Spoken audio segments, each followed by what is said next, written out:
येणाऱ्या सर्व सद्भक्तांनी अतिशय मोठ्या आनंदाने प्रेमाने इथपर्यंत नांदेडपासून इथपर्यंत सहकार्य केलेलं आहे आणि असंच 7 दिवस त्यांचं सहकार्य आपल्याला लाभणार आहे.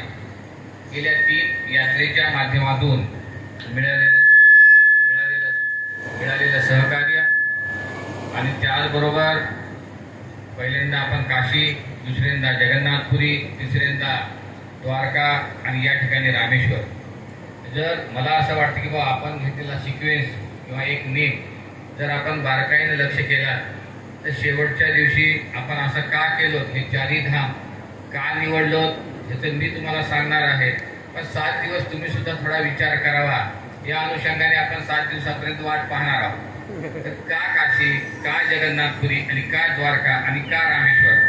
आणि पहिल्यांदा शिवकथा, त्यानंतर भागवत, त्यानंतर श्रीकृष्ण लीलामृत आणि आज रामकथा का आपण निवडलेली आहे, त्याच्या मागचे नेमकं कारण आहे काय आणि कशासाठी अशा पद्धतीने आपण निवडलेलं आहे, या सगळ्यांचं महत्त्वाचं काय आहे हे आज आपल्याला शेवटच्या दिवशी सांगणार आहे. आणि आजच्या या प्रसंगाच्या निमित्ताने समाजाचा आशीर्वाद, या ठिकाणी सेवा समितीने केलेलं कार्य आणि आज ह्या सगळ्या सेवा समितीला आमचे बाळू महाराज, त्याचबरोबर हेमंत दामोदर भेंडे, विशाल चौधरी, भार्गव राजे या सगळ्यांनी मिळून आणि सेवा समितीमध्ये असलेले 3 संतोष, दत्तात्रय पाटील, त्याचबरोबर व्यंकट पदमवार, आमच्या सगळ्या सेवा समितीमध्ये सिनियर माणसं आहेत. काल परवा त्यांचा 72-73वा वाढदिवस झालेला आहे आणि लग्नाचा 51वा वाढदिवस झालेला आहे. लग्नाचा 51 वाढदिवस पूर्ण करणं म्हणजे जोक नाही. यांचे सुद्धा समाधानीमध्ये राहून नाही तर आजकाल लग्नाचा वाढदिवस जरी 15-16 जरी करायचं झालं तर डोक्यावर केस राहत नाहीत. पण आमच्या सावकाराच्या डोक्यावर समाधान केस आहेत. म्हणजे ह्याच्यामध्ये किती समाधान आहे ह्या गोष्टीचा आपण त्या ठिकाणी पाहू शकतो. त्याचबरोबर नंदू सावकार, चंदू सावकार, महेश धुमशेटवार आणि अशा पद्धतीनं या ठिकाणी असलेले सर्व सेवा समितीतील सदस्य आणि त्या सर्वांच्या सहकार्याने या ठिकाणी हे कार्य गेल्या 4 वर्षापासून आपण तीर्थक्षेत्रावर, धामावर म्हणजे 7 दिवसाची कथा करत आहोत.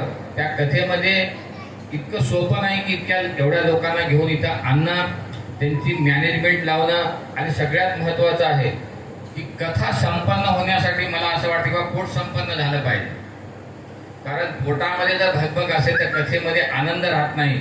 आणि गेल्या 4ही यात्रेमध्ये, आता 3 यात्रेमध्ये आणि आजची ही 4थी यात्रा, ज्या संतोष सावकार मेडेवारमुळं आपण सगळेजण खाऊन पिऊन तंदुरुस्त आहोत आणि त्यामध्ये खरंच एकदा त्यांच्यासाठी आपण टाळ्या वाजवून का. कारण एक आहे की पोट संपन्न असल्याशिवाय कथेत काही सुख नाही. कारण कथा ऐकण्यात काही रसही वाटत नाही.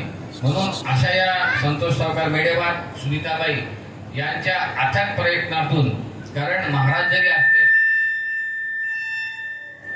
सगळ्यांना समाधान करण्याचं काम या सावकारांनी केलेलं आहे. आणि त्याचबरोबर या सगळ्या सेवा समितीतील सदस्यांनी ज्या पद्धतीने हे नियोजन केलेलं आहे त्यांचं सुद्धा कौतुक करावं तितकं कमी आहे.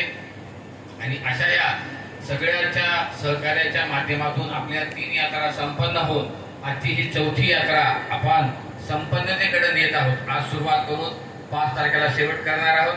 आणि अशा पद्धतीनं प्रभू रामचंद्राच्या नगरीमध्ये ज्या ठिकाणी प्रभू रामचंद्र यांनी भगवंताची स्थापना करून रावणावर विजय मिळवण्यासाठी हे कार्य केलेलं आहे. आणि या पद्धतीने जर आपण विचार करायचा झाला तर मला असं वाटतं की प्रभू रामचंद्रांनी ज्या पद्धतीनं रावणाचं हनन करण्यासाठी प्रत्येकाच्या मनामध्ये एक रावण लपलेला आहे आणि त्या रावणासाठी त्यांचं शमन करण्यासाठी आपल्याला रामकथेचं अत्यंत ऐकणं आवश्यक आहे. आणि मला असं वाटतं की आजच्या कलियुगामध्ये भागवत, शिवमहापुराण कथा, श्रीकृष्ण लीला हे सगळे जरी आपण ऐकत असलो तरी सुद्धा रामकथेचं का महत्व आहे आजच्या या कलियुगामध्ये आणि सध्याच्या परिस्थितीमध्ये जर विचार करायचा झाला तर समाजामध्ये कसं राहावं, कसं बसावं, कसं बोलावं, भावानं बहिणीसोबत, बहिणीनं भावासोबत, आईनं आई वडिलांनी मुलांसोबत, लेकरांसोबत, भावाभावांनी भावासोबत आणि घरातील सगळ्या लोकांनी एकमेकांसोबत कशा पद्धतीनं राहावं हे श्री रामचंद्रांच्या जीवनातून आपल्याला पाहायला मिळणार आहे. आणि येत्या 7 दिवसामध्ये महाराजांच्या मुखारविंदातून आपण ती कथा श्रवण करणार आहोत. आणि आजच्या युगामध्ये सगळ्यात महत्वाची गोष्ट अशी आहे की प्रभू रामचंद्राचं जीवन आपल्या जीवनामध्ये अंगीकारणं अत्यंत आवश्यक आहे. कृष्णलीला, कृष्णचरित्र, श्रीमद भागवत हे आनंद देणारे आहेत. पण प्रश्न असा आहे की महाराजांना सुद्धा, कथा प्रवक्त्यांना सुद्धा इतकं डिमोशन मूड मध्ये राहावं लागणार आहे की शेवटपर्यंत कथा कशा पद्धतीने सांगावं,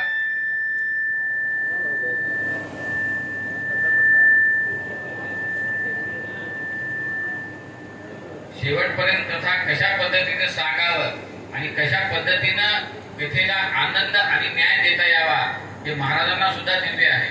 कारण भागवतामध्ये आनंद घेता येत असतो, पण आज या ठिकाणी रामायणामध्ये समाजाला दिशा देण्याचं कार्य आणि त्या दिशेतून समाजाला समृद्ध आणि विचार संपन्न करण्याचं कार्य हा श्री रामकथेच्या माध्यमातून येत्या 7 दिवसामध्ये आपण संपन्न, ज्ञानसंपन्न समाजामध्ये कशा पद्धतीने राहावं या गोष्टीचा विचार, आचार या सगळ्या गोष्टीतून आपण संपन्नतेकडे जाणार आहोत. म्हणून आजच्या या प्रसंगाच्या निमित्ताने समाधिस्थ नारायण महाराजांना समाधीच्या चरणी, मा भगवतीच्या चरणी आपण प्रार्थना करूया की ही कथा संपन्नतेकडे व्यवस्थिशीर न्यावं. आणि त्याचबरोबर ही कथा चालत असताना आपण सगळ्यांनी सुद्धा कथेचं वेळोवेळी सहकार्य करावं आणि सांगितलेल्या नियमाचं सेवा समितीने पालन करावं. वेळेचं बंधन सगळ्यांनी पाळावं आणि पाळून व्यवस्थिशीर या कार्यासाठी आजपर्यंत आपण सगळ्यांनी सहकार्य केलेलं आहे. असंच याही यात्रेमध्ये सहकार्य